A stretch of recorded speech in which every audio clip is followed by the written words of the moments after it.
Hello everyone. In this video you're going to see the changes for the stroke complaint as it relates to the changes presented in the new stroke protocol.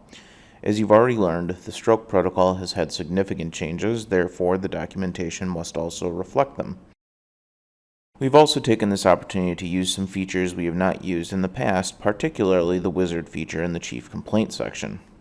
We also incorporated new complete call rules related to this complaint, which will be explained later.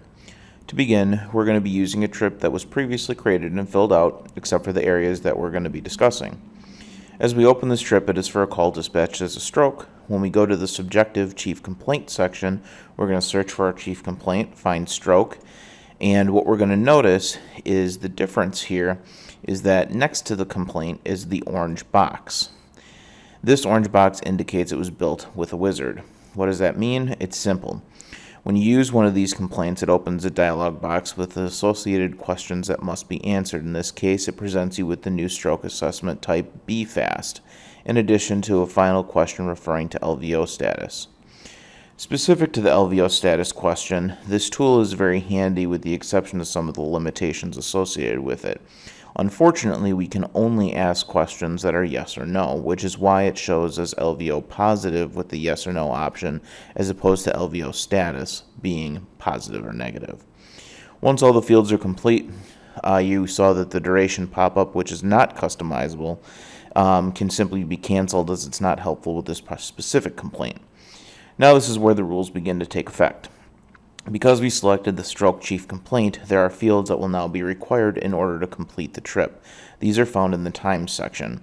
Where we are now, you will see the very bottom for last known well time, or LKWT, determinant section is required.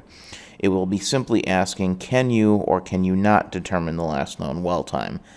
This is required as part of the chief complaint of stroke.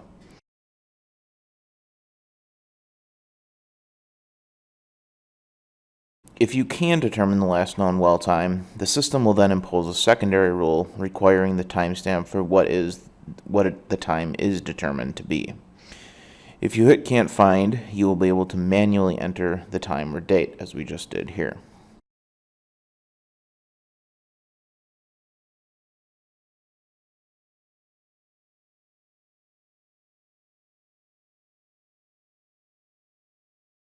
Now, as we go to complete this trip, assuming you have met the rules associated with the stroke complaint, you will be able to complete the trip normally, as being demonstrated here. If we missed any of the required fields as they appear, red flags in the rule wizard will show up and it will give you descriptions as to what needs to be satisfied in order to complete the trip. So we're going to go through a couple of demonstrations here that will show what the rules will look like if you don't meet the requirements of either the last known well time determinant or the last known well time timestamp.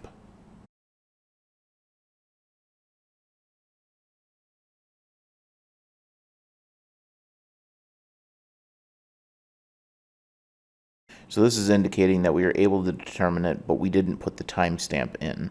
We need to make sure that that is present, otherwise the trip will not allow you to complete.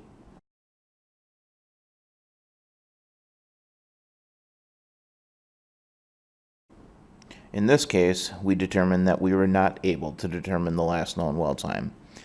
If that is selected, the timestamp will not be required because we were not able to determine that time.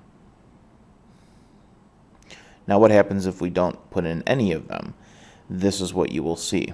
It's going to tell you that we have to put the determinant in.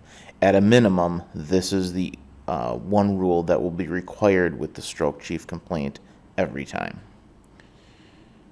Similar to previous updates, the plan is to make this documenting faster and easier. If there are questions, as always, please let me know. Thanks for watching.